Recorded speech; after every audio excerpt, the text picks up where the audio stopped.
মুরব্বী অনেকগুলা দেখছি আমরা। হজে আল্লাহ বহুবার নিয়ে গেল, কাবা ঘরে যাওয়ার পরে দেখি কতগুলা মানুষ এতই কাঁদা কাঁদে, কিরে এত তো কাঁদার কথা না। কান্না সবারই আসে, কাবা দেখলে আসে কিনা? মদিনা দেখলে কান্না আসে, কথা শুনলেই কাঁদা আসে, দেখলে কি ফিলিংস হবে। কিন্তু মুরব্বীর কান্না দেখে অবাক হয়ে গেছি। কাবার পাশে দাঁড়ায় কাঁদতেছে, কান্নার ঠেলায় মনে করলাম ইনার মোনাজাতে শরীক না হলে তো হবে না। যাই মোনাজাতের সাথে শরীক হলাম, দেখি মোনাজাতে বলতেছে, আল্লাহ 60 বছর পর তোমার কাছে আসছে আল্লাহ, সবার আগে একটা ফরিয়াদ দেই। কি ফরিয়াদ? আল্লাহ আসার আগে আমার 3টা মেয়ে ছিল আর 3টা ছেলে, আল্লাহ সবাইকে গ্রামবাসীকে হাজির করে একটা গরু দিয়ে খাওয়ায়া আমার 3 ছেলের মধ্যে আল্লাহ সব জমি ভাগ করে মেয়েগুলাকে কোন রকম বুঝ দিয়ে 5 কাটা করে দিয়ে আসছে। আল্লাহ আমি তো জানি আল্লাহ এটা আমি ভুল করছি, মেহেরবানি করে আল্লাহ তুই মাফ করে দে। কান দেখে প্রিয় ভাইরা ভালো করে বোঝেন, কথাটা মজাক করার জন্য বলি নাই, ভালো করে বোঝেন। আল্লাহ বলছেন, ও আমার দাউদ বান্দারে, কিয়ামত পর্যন্ত তুই যদি হায়াত পাস, প্রত্যেকবার তুই যদি মক্কা শরীফে হজ করতে আসিস আর কানতে কানতে যদি কাবার চত্বরে তুই বন্যা এনে ফেলিস, বান্দা শুনে নে, তুই আমার হুকুম অমান্য করে আসলে হকুল্লার গুনাহ তোকে আমি মাফ করব। কিন্তু তুই যদি হকুল ইবাদত নষ্ট করে বান্দার হক নষ্ট করে আসিস, আমি আল্লাহ বান্দার হক নষ্ট করার গুনাহ মাফ করব না। ঠিক না? চিন্তা করছে রব্বুল আমিন ওই দিনে সামনে কেউ ছিল না, পেছনে কেউ ছিল না, কেউ দেখে নাই। রব্বুল আমিনের কাছে একটা গুনাহ থেকে যদি মাপ পাওয়া যায়, বড় আশা করে নিয়ে রব্বুল আমিনের কাছে যদি বলে বসে, রব্বুল আলামিন তোমার কাছে ফরিয়াদ দিলাম, এই বড়ই খাওয়ার বিচারটা বুঝলাম না। আসলেও তো কথা সত্য, কেউ তো দেখে নাই, কেমনে তার বিচার হবে? আল্লাহ বলছেন, বান্দা সতর্ক হয়ে হিসাব করে আমার কাছে আয়, একটু বুঝে সুঝে আয়। কোন একটা বান্দা এরকম অবজেকশন তো দিতেই পারবে না, কিন্তু যদি দিয়ে বসে আল্লাহ রাব্বুল আমিন বলছেন সাথে সাথে আল্লাহ রাব্বুল আমিন তার মুখটা বন্ধ করে দিবেন। আর সাথে সাথে কোরআন ঘোষণা দিচ্ছে ফায়সালার সিস্টেম কি হবে। আল্লাহ বলছেন, আল ইয়াউমা নাখতিমু আলা আফওয়াহিহিম ওয়া তুকাল্লিমুনা আইদিহিম ওয়া তাশহাদু আরজুলুহুম বিমা কানু ইয়াকসিবুন। আল্লাহ রাব্বুল আমিন সাথে সাথে তার মুখ বন্ধ করে দিবেন, তার হাত বলবে, রব্বুল আমিন এই বান্দা মিথ্যা কথা বলেছে, আমি ওই ঢেলটা ছুঁড়েছিলাম। হাত যদি নাও থাকে বান্দার পা বলবে, রব্বুল আমিন মিথ্যা কথা বলেছে, পা তো আমি সেই পর্যন্ত চালায় নিয়ে গেছিলাম বলেই বান্দা হাজির হতে পারছিল। হাতও নাই পাও নাই, কে তার পক্ষে কথা বলবে?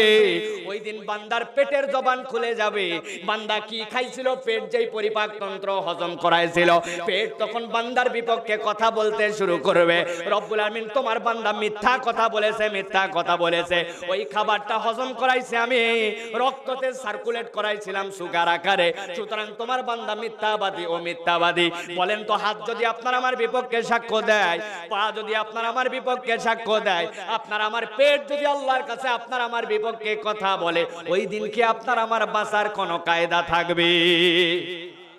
থাকবে? সকালবেলা কান্দের মধ্যে একটা কোদাল নিয়ে মুরব্বী মাঠের দিকে রওনা হয়েছে। লোকজন জিজ্ঞাসা করে, চাচা এত সকালবেলা আপনি কোথায় যান? মুরব্বী বলছে, বাবারে সূর্য উঠলে আর কাজ করতে পারি না, আগের মতো গায়ে বল পাই না, তো যান কোথায় আপনি? বলে, সূর্য উঠার আগে আমি আবার ফেরত আসবো। আরে বাবা, জিজ্ঞাসা করলাম যাচ্ছেন কোথায়? কই বাবা সে কথা বলোস না, আমি একটু মাঠে যাচ্ছি আমার জমিতে। কেন যাচ্ছেন? কই আমার জমি যার জমির সাথে লাগানো, ওই জমিওয়ালার সাথে আমার জমির আল আছে, আলটা কাটার জন্য একটু যাচ্ছি।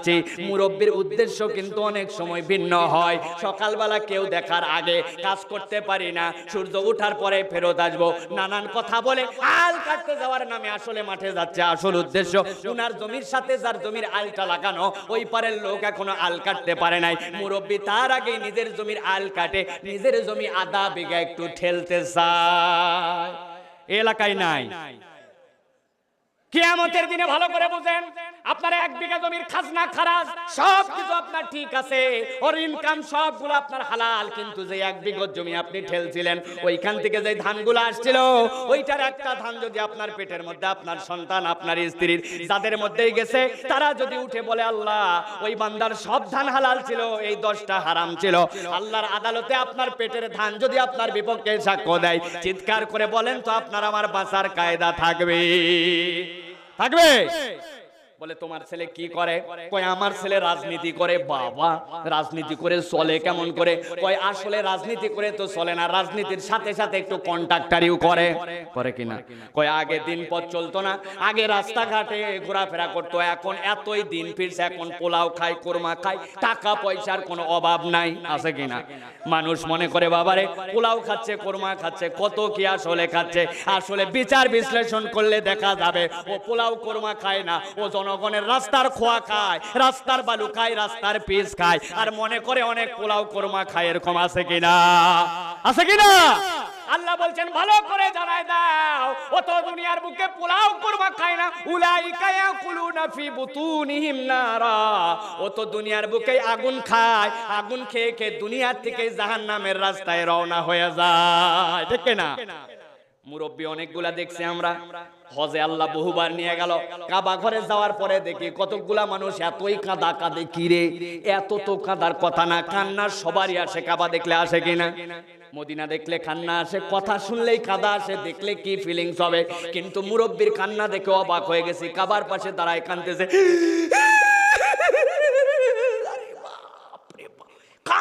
ঠেলায় মনে করলাম ইনার মোনাজাতে শরীক না হলে তো হবে না। যাই মোনাজাতের সাথে শরীক হলাম, দেখি মোনাজাতে বলতেছে আল্লাহ 60 বছর পর তোমার কাছে আসছে আল্লাহ, সবার আগে একটা ফরিয়াদ দেই। কি ফরিয়াদ? আল্লাহ আসার আগে আমার 3টা মেয়ে ছিল আর 3টা ছেলে, আল্লাহ সবাইকে গ্রামবাসীকে হাজির করে একটা গরু দিয়ে খাওয়ায়া আমার 3 ছেলের মধ্যে আল্লাহ সব জমি ভাগ করে মেয়েগুলাকে কোন রকম বুঝ দিয়ে 5 কাঠা করে দিয়ে আসছে। আল্লাহ আমি তো জানি আল্লাহ এটা আমি ভুল করছি, মেহেরবানি করে আল্লাহ তুই মাফ করে দে। কান দেখে প্রিয় ভাইরা ভালো করে বোঝেন, কথাটা মজাক করার জন্য বলি নাই, ভালো করে বোঝেন। আল্লাহ বলছেন ও আমার দাউদ বান্দারে, কিয়ামত পর্যন্ত তুই যদি হায়াত পাস, প্রত্যেকবার তুই যদি মক্কা শরীফে হজ করতে আসিস আর কানতে কানতে যদি কাবার চত্বরে তুই বন্যা এনে ফেলিস, বান্দা শুনে নে, তুই আমার হুকুম অমান্য করে আসলে হকুল্লার গুনাহ তোকে আমি মাফ করব, কিন্তু তুই যদি হকুল ইবাদত নষ্ট করে বান্দার হক নষ্ট করে আসিস, আমি আল্লাহ বান্দার হক নষ্ট করার গুনাহ মাফ করব না। ঠিক না? এরকম আছে কিনা মুসলমান? প্রিয় ভাইরা ভালো করে বোঝেন, ওই 2 ব্যক্তি আমল তাদের হিসাব হয়ে গেছে, তাদের বিচার তারা দেখে ফেলছে, রিভিউ করা শেষ হয়ে গেছে। আল্লাহ রাব্বুল আমিনের পরে জিজ্ঞাসা করবেন বান্দা হিসাব তো পেয়ে গেছিস, বিচার তো হয়ে গেছে, এখন বলতো বান্দা তোদের যাওয়ার জায়গা কোথায়? তোরা নিজেরাই এখন বল, ডিজিটাল বিচার কি বিচার হবে? কথা বলেন না যে কি বিচার? ডিজিটাল বিচার। আমলনামার ডান হাতে দেখতে পাবে সবুজ ডট কতগুলা, বাম হাতে দেখতে পাবে সবুজ ডট কতগুলা। ডিজিটাল। ডিজিটাল বোঝেন আপনারা? আগে ব্যাংকে টাকা তুলতে যাওয়া লাগতো, আবার ব্যাংকে টাকা জমা দেওয়ার জন্য যাওয়া লাগতো কিনা? কিন্তু এখনকার যারা আধুনিক আপনারা জানেন, এখন ব্যাংকে টাকা জমা দেওয়ার জন্য যাওয়া লাগলেও তোলার জন্য সব সময় ব্যাংকে যেতে হয় না। কথা ঠিক কিনা? সকলের পকেটের মধ্যে একটা এটিএম কার্ড আছে। আছে কিনা? মুরব্বীরা বুঝবেন না, যুবকদের ওয়াজ এই জন্য বলছিলাম, এটিএম কার্ড আছে, গোস্তহাটির মোড়ে যাবেন, যাওয়ার পরে ওর মধ্যে ঢুকাবেন, টাকা চাপ দিবেন, বের হয়ে আসবে। আসবে কিনা?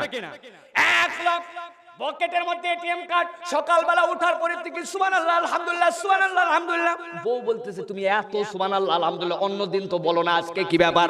কয় কথা বলিস না, আজকে একটু ব্যাংকে টাকা তুলতে যাব। বাবা বিরাট ব্যাপার তো, এত সুবহানাল্লাহ বলে যাওয়ার দরকার কি? গেছে ব্যাংকে, পুঁজি আছে তার 5000, কিন্তু ব্যাংকে যেই না গেছে, যাওয়ার পরে বিসমিল্লাহ বলে কার্ডটা ঢুকাইছে, ঢুকানোর সাথে সাথে ওইখানে লেখা উঠছে প্লিজ ইনসার্ট ইওর পাসওয়ার্ড। বলে কিনা? সাথে সাথে চাপ দিছে গোপন পাসওয়ার্ড, দেওয়ার পরে বলছে প্লিজ ইনসার্ট অ্যামাউন্ট, সাথে সাথে বিসমিল্লাহির রহমানির রহিম বলে 10000 চাপ দিয়ে দিয়েছে। কত দিছে? যেই 10000 চাপ দিছে, মেশিনের মধ্যে লেখা উঠছে you insert the wrong amount, you have not sufficient balance, আপনি ভুল ঢুকাইছেন, আপনার এত টাকা নাই, অতএব আপনি সঠিক ঢুকান। সাথে সাথে টুট টুট কার্ড বাড়ায় গেছে। আবার কথা বলে, ও চিন্তা করছে আগের বার যা করছি, এবার আল্লাহর নামে নিয়ত করলাম যদি টাকা বাড়াই, মসজিদে 2000, মাদ্রাসায় 2000, মাহফিলের সাথে সাথে আরো 2000। বিসমিল্লাহ বলে কার্ড ঢুকায়া যেই না বলছে ইনসার্ট ইওর পাসওয়ার্ড, চাপ দিয়েছে ইনসার্ট ইওর অ্যামাউন্ট, কোনো কথা নাই, ডাইরেক্ট 20000। কত দিছে? যেই না 20,000 চাপ দিছে, আগের বার টুট টুট করে কার্ড বাড়াইছিল, কিন্তু যারা ব্যবহার করতে জানেন তারা জানেন পরপর দুইবার যদি ভুল করেন সিকিউরিটির জন্য এবার আপনার কার্ড আর বের হবে না, ওই মেশিন আপনার কার্ড পর্যন্ত খাইয়ে ফেলবে, ঠিক কি না? ডিজিটাল বিচার বোঝেন। আল্লাহ বলছেন প্রথমবার বিচার করছিলাম, এখন তুমি ডিজিটাল পন্থী, ডিজিটাল প্রক্রিয়ায় তুমি দেখো তো তোমার জায়গা যাওয়ার কোথায়। ওই দুই বান্দা দেখে বলবে আল্লাহ যা আমলনামা পাইলাম, যা বিচার পাইলাম, তাতে জাহান্নাম ছাড়া আমাদের যাওয়ার কোনো জায়গা নাই। আল্লাহ বলবেন যেখানে যাওয়ার কথা সেখানে চলে যাও। ওই দুই ব্যক্তির মধ্যে থেকে এক ব্যক্তি এক মুহূর্ত দেরি করবে না, পাগলের মতো দৌড়ায় জাহান্নামের মধ্যে ঝাঁপ দিয়ে দিবে। যেই না জাহান্নামের মধ্যে ঝাঁপ দিয়ে দিবে, রব্বুল আমিন সব জানেন। জানার পরে ফেরেশতাদেরকে বলবেন, ও ফেরেশতারে, আমার বান্দা জাহান্নাম থেকে নাকি মুক্তি চায়। পুনর্বিচার করার পরে যখন জাহান্নামে যাইতে বললাম, আমার বান্দা একটা কোনো কথা বললো না, কোনো জিজ্ঞাসাও করলো না। এত আগ্রহ নিয়ে পাগলের মতো জাহান্নামের মধ্যে তো কাউকে ঝাঁপ দিতে দেখি নাই। যা তো শুনতো, এত আগ্রহ নিয়ে আমার বান্দা জাহান্নামের মধ্যে ঝাঁপ দিল কেন? ফেরেশতারা বলবে, ও আল্লাহর বান্দা, তুই না জাহান্নাম থেকে মুক্তি চাস, কিন্তু আল্লাহ বিচার করার পরে তোকে যখন বললো যা বান্দা জাহান্নামে চলে যা, তুই এই পাগলের মতো দৌড়ায় জাহান্নামে গেলি কেন? এত আগ্রহ নিয়ে তো আমরা কাউকে জাহান্নামে যাইতে দেখি নাই, ব্যাপারটা কি বলতো? ওই বান্দা তখন বলবে, ফেরেশতারা তোমরা তাহলে দেখেছো, তোমরা সাক্ষী হয়ে দাও, সাক্ষী হয়ে যাও। আমি রব্বুল আমিনের কাছে জাহান্নাম থেকে মাপ চেয়েছিলাম, কিন্তু জানি তো আমার আমলের অবস্থা কি। আমি রব্বুল আমিনের দুনিয়াতে কত হুকুম শুনেছি আর শুনি নাই, তার কোনো শেষ নাই। কিন্তু আজকের দিনে আমার আল্লাহ যখন আমার পুনর্বিচার করার পরে আমাকে বলল, বান্দা তোর যাওয়ার জায়গা কোথায়? জাহান্নাম। আল্লাহ যখন বলছেন যা বান্দা জাহান্নামে চলে যা, আজকের দিনে আমার রব যখন আমাকে জাহান্নামে যেতে বলেছেন, আজকের দিনে আমি প্রতিজ্ঞা করেছি আমার আল্লাহ যা বলেন তাই শুনতে এক মুহূর্ত দেরি করব না। এই জন্য আমার আল্লাহ বলছে জাহান্নামে যা, আমি পাগলের মতো দৌড়ায়া আমার আল্লাহর হুকুম পালনের জন্য জাহান্নামের মধ্যে ঝাঁপ দিয়ে দিয়েছি। আমার আল্লাহ বলবেন, ও ফেরেশতারা রে, আমার যেই বান্দা আজকের দিনে আমার হুকুম পাগলের মতো শুনেছে, এক মুহূর্ত দেরি করে নাই, যা ফেরেশতা যা যা, আমার ওই বান্দার আজকের আমলটা আমার পছন্দ হয়ে গেছে। আমার বান্দাকে ঘোষণা দিয়ে দে, আজকের আমলের ওসিলায় আমি আমার বান্দাকে জাহান্নাম থেকে মাফ করে দিলাম। দ্বিতীয় একটা ব্যক্তি দাঁড়ায় আছে, তোমার কি বিচার পছন্দ হয় নাই নাকি? তুমি জাহান্নামের দিকে গেলে না কেন? ব্যাপারটা কি? একটা বান্দা তো পাগলের মতো দৌড়ায় গেছে, তোমার কি বিচার পছন্দ হয় নাই? তুমি জাহান্নামে না যে এখানে বসে আছো কেন? ওই বান্দা ধরেন তখন এক্সকিউজ দিতে পারে, ওই বান্দা তখন কথা বলতে পারে, ওই বান্দা তখন জানাতে পারে, আই রব্বুল আলামিন তোমার বিচার শুনবো না, এরকম কোন ক্ষমতা আছে নাকি? তাইলে তুই জাহান্নামের দিকে যাস আর বারবার ঘুরে ঘুরে তাকাস কেন? বারবার ঘুরে ঘুরে তাকাস কেন? ওই বান্দা বলবে, রব্বুল আলামিন দুনিয়াতে তোমার অবাধ্য বান্দা হওয়ার পরেও মাঝে মাঝে যখন নামাজে দাঁড়াইতাম, মাঝে মাঝে কোরআন খুলতাম, তোমার একটা পরিচয় জানতাম রব্বুল আলামিন। কি পরিচয়? বান্দা বলবে আলহামদুলিল্লাহি রব্বিল আলামিন। হইছে কি তাতে? রব্বুল আলামিন তুই সারা জাহানের মালিক, সারা জাহানের রব তুই, কিন্তু যত ক্ষমতা তোর হোক, এরপরে তুই তোর যে পরিচয়টা দিয়েছিল ওই পরিচয়টা বড় আদরের ছিল। কি পরিচয়? বান্দা আল্লাহ রব্বুল আলামিনের কাছে তিলাওয়াত করে শোনাতে পারে, আর রহমানির রহিম।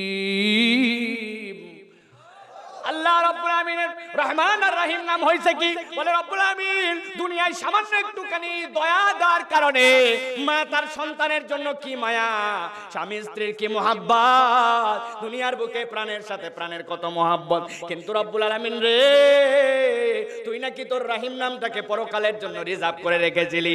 রব্বুল আলামিন তুই যখন বললি জাহান্নামে যা, আমি অপেক্ষা করছিলাম আমার রবের পক্ষ থেকে কোনো দয়ার ঘোষণা আসে কিনা, আমার রহিম রব আমার দিকে একটু মুখ তুলে তাকায় কিনা। এই জন্য জাহান্নামের দিকে যায় আর বারবার একটু মুখ তুলে তোর দিকে তাকায়, ফিরে ফিরে তাকায়। আল্লাহ রাব্বুল আমিন বলেন, ও ফেরেশতা আমার বান্দাকে যে জানাই দে আমার আরেকটা পরিচয় হচ্ছে আল হাইয়ুল কাইয়্যুম। আমার বান্দাকে বলে দে আমি চিরঞ্জীব রব, আমার রাহিমের থেকে বান্দার জন্য কোনো দয়া শেষ হয় নাই। আমার বান্দা যেহেতু জাহান্নামের দিকে যাইতে যাইতে আমার দিকে ঘুরে রাহিম রবের দয়া ভিক্ষা করছিল, যা ঘোষণা দিয়ে দে আমার বান্দার এই আমলও আমার পছন্দ হয়ে গেছে, আমার এই দ্বিতীয় বান্দাকে আমি জাহান্নাম থেকে মাফ করে দিলাম। দুই ব্যক্তি জাহান্নাম থেকে মাপ, দুই ব্যক্তি জাহান্নাম থেকে মুক্তি পেয়ে গেছে। হাদিসের মধ্যে আসছে, মুসনাদে আহমদের মধ্যে, মুসলিমের মধ্যে হাদিসটা আসছে, ভালো করে খেয়াল করেন। কিছুদিন পেরিয়ে গেছে, ওই দুই বান্দার আবদার কি ছিল? আল্লাহ কিচ্ছু চাই না, খালি জাহান্নাম থেকে মুক্ত করলেই আমরা খুশি। বেশ কিছুদিন পেরিয়ে যাওয়ার পরে আল্লাহ নবী বলছেন, ওই দুই বান্দা আবার হইচই করতে শুরু করবে, আবার চিৎকার করতে শুরু করবে, জাহান্নামের উপরে উঠেও সেই জায়গা অস্থির করে ফেলবে। হাদিসে আসতেছে, ইয়া হান্নান ইয়া মান্নান বলে কান্নাকাটি শুরু করতে বলবে। আল্লাহ বলবেন, মা দরা কায়া বানি আদম, কি গাদ্দার রে বনি আদমের সন্তান, তোকে জাহান্নাম থেকে মুক্ত করলাম বললে আর কোনোদিন কিছু চাইবি না, আবার চিৎকার করিস কেন, আবার হইচই করিস কেন? ওই বান্দা দুইটার সাথে সাথে বলবে, আল্লাহ তুমি আমাদের কথা শুনেছো, আমরা খুশি আছি, তবে তোমার কাছে ওয়াদা করতেছি আল্লাহ, এইবার তোমার কাছে একটা ফরিয়াদ করব, এরপরে কোনোদিন তোমার কাছে আর কিচ্ছু চাবো না। আল্লাহ বলবেন, আগের বারও তো এই কথা বলছিলি, বলেই না তোরা এই কথা বললি, এখন আবার বলতেছিস কোনো কিছু চাবি না, তোদের কথা ঠিক নাই, যা শোনা হবে না। বান্দা কাঁদে কাঁদে বলবে, আল্লাহ বিশ্বাস করো এইবার শেষ, আর কোনোদিন কিচ্ছু চাবো না, ওয়াদা করলাম, কি আবদার তাহলে বল? বান্দা দুইটা বলবে, আল্লাহ জাহান্নাম থেকে মুক্ত করেছো, বড় খুশি আছি, কিন্তু এই জান্নাতের সুঘ্রাণ কোথা থেকে আসে বলতে পারি না, কিন্তু এই সুঘ্রাণ শুনে শুনে আমরা পাগল হয়ে যাই, আমাদের এত খুশবুটা পাগল করে। আল্লাহ তোমার কাছে কিছু চাই না, শুধু একটা ফরিয়াদ, আল্লাহ ওই জান্নাত কত দূর আমরা তাও জানি না, আমাদেরকে কেবল একটু নিয়ে যায়, খালি জান্নাতের পাঁচিলটার কাছে রেখে দাও, আর কোনোদিন কিচ্ছু যাব না। কথা ঠিক ঠিক, যা ফেরেশতারা যা, আমার বান্দাদের দাবি মেনে নেওয়া হলো, আমার বান্দা দুইটাকে জান্নাতের কাছে নিয়ে যায় রেখে দে। জান্নাতের কাছে যেই না রেখে দেওয়া হবে, হাদিসের মধ্যে আসতেছে ওই দুই বান্দা কিছু সময় অবস্থান করবে, আর এই হাদিসের মধ্যে আসতেছে সামনে একটা গাছ খুলে যাবে, আগের থেকে সেইটার সৌন্দর্য অনেক বেশি হয়ে যাবে। বান্দা অনেকক্ষণ সবর করবে, চুপচাপ থাকবে, থাকতে থাকতে হঠাৎ করে আবার চিৎকার শুরু করবে, ইয়া হান্নান ইয়া মান্নান ইয়া রাব্বুল আলামিন, পাগল করে চিৎকার করতে থাকবে। আল্লাহ বলবেন, এ বনি আদমের সন্তান, তুই এত গাদ্দার কেন রে, তুই এত বেশি ওয়াদা খেলাপকারী কেন রে? জাহান্নাম থেকে মুক্ত করলাম, জান্নাতের কাছে আনলাম, তুই বললি আর কোনোদিন কিছু চাবি না, আবার চিৎকার করিস কেন? ওই বান্দা দুইটা বলবে, আল্লাহ বিশ্বাস করো তোমার কাছে আর কোনোদিন কিছু চাবো না, এইবারই শেষ চাওয়া, বুঝছেন? এইবারই শেষ, ফুল এন্ড ফাইনাল, আর কোনোদিন কিছু যাবো না। আল্লাহ বলবেন, না তোদের কথা শোনা হবে না, তোদের ওয়াদার ঠিক নাই। কিন্তু হাদিসের মধ্যে আসছে, আল্লাহর হান্নান আর মান্নান নাম দিয়ে বান্দা যখন কানবে, রব্বুল আলামিনের দিলের মধ্যে দয়া লেগে যাবে। আল্লাহ বান্দাকে বলবেন, বল বান্দা তোর আবদার কি, তোর বল, তোর এই আবদার শোনা হবে। সাথে সাথে বলবে, বান্দা রব্বুল আলামিন জাহান্নাম থেকে মুক্ত করেছো, জান্নাতের কাছে এনেছো, আমরা খুশি আছি। রব্বুল আলামিন তোমার কাছে শেষ ফরিয়াদ, জান্নাতের কাছে এসে বুঝলাম এই জান্নাতটা ভালো করে দেখা যায় না, ভিতরে কি আছে বোঝা যায় না, আমরা কিচ্ছু চাই না, জান্নাতের পাঁচিলটা পার করে খালি একটু ভিতরে ঢুকায়া দাও। আল্লাহু আকবার বলবেন না? হাদিসের মধ্যে আসতেছে, আপনারা যেরকম হাসলেন, একটু সুন্নাত আদায় করলেন, বান্দার এই কথা শুনে আল্লাহ রাব্বুল আমিন ওই দিন হেসে দিবেন। বান্দার আবদারের ধরন শুনে রব্বুল আমিন হাসবেন। আপনার আমার রাসূল যখন হাসতেন, মুস্কি করে হাসতেন। এই হাদিস রিওয়ায়াতের মধ্যে, তিরমিজির মধ্যে আসছে, আল্লাহর নবী হেসেছেন যখন সাহাবায়ে কেরাম রাসূলের মারির দাঁত পর্যন্ত দেখে ফেলেছে। আল্লাহু আকবার। আল্লাহ রাব্বুল আমিন বলবেন, ও ফেরেশতারা রে, আমি যেহেতু বলছি আমার বান্দার আবদার শুনবো, যা যা আমার বান্দাকে জান্নাতের ভিতরে ঢুকা, বান্দাকে জান্নাতের ভিতরে ঢুকানো হবে। এতক্ষণ পর্যন্ত বান্দা আবদার করেছে, এবার আল্লাহ বলবেন, ও ফেরেশতা যা যা, আমার বান্দার তিন আবদার তো আমি শুনেছি, ওয়াদা রাখতে পারে নাই, এবার আমি আল্লাহর পক্ষ থেকে আমার বান্দার কাছে যে বলতো আমার বান্দা কি কি চায়, আমি আল্লাহ সব দিয়ে দিব। শোনার সাথে সাথে বান্দা পাগল হয়ে যাবে, আল্লাহ সব দিয়ে দিবেন, কি না কি চাইতে হবে।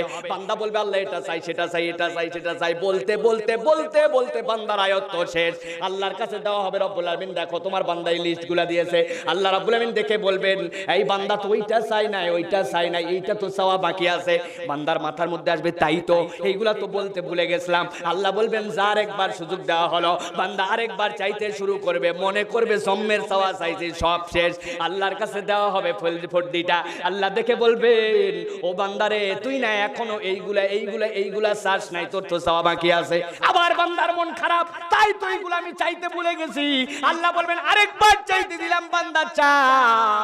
বান্দা এরপরে চাইতে চাইতে বলবে আল্লাহ বিশ্বাস করো আমার আর চাওয়ার মতো কোনো যোগ্যতা নাই। আল্লাহ রাব্বুল আলামিন বলবেন ও ফেরেশতা, আমার যেই বান্দারা এতক্ষণ 3 বার চাইলো, যা যা শেষ ওইটাকে ডবল করে দে। আর আমার বান্দা তো কেবল জান্নাতের একটু ভিতরে ঢুকতে চেয়েছিল, আমার পক্ষ থেকে ঘোষণা দিয়ে দে, ঘোষণা দিয়ে দে, যেই দুনিয়ার বুকে সে থাকতো এরকম 10টা দুনিয়ার সমান জান্নাত আমার বান্দাকে দান করে দাও। আল্লাহ নবী বললেন দুনিয়ার মানুষ জানো নাকি, যেই ব্যক্তিটা সর্বশেষ মুক্ত হইল 10টা দুনিয়ার সমান জান্নাত পাইলো, কি আমলটা নিয়ে এসে গেছিল তোমরা জানো নাকি? আল্লাহু ওয়া রাসূলু আলাম, আল্লাহ আর তার রাসূলই ভালো জানেন। আল্লাহ নবী বললেন বিশ্বাস করো রে, ওই বান্দার সাথে আমল বলতে কিছুই ছিল না, কিছুই ছিল না, কেবলমাত্র ঈমানটাকে পুঁজি করে কবরে আসতে পেরেছিল। চিনো নাকি ওই ব্যক্তিটাকে কয় নম্বরে জান্নাতে যাচ্ছে? আল্লাহ নবী বলছেন বিশ্বাস করো, আল্লাহ রাব্বুল আমিন ওই ব্যক্তির পরে আর কাউকে জাহান্নাম থেকে মুক্ত করবেন না, সর্বশেষ জাহান্নাম থেকে বের হবে ঈমান নামক পুঁজির কারণে। 10টা দুনিয়ার সমান জান্নাত আল্লাহ রাব্বুল আলামিন ওই বান্দাকে দান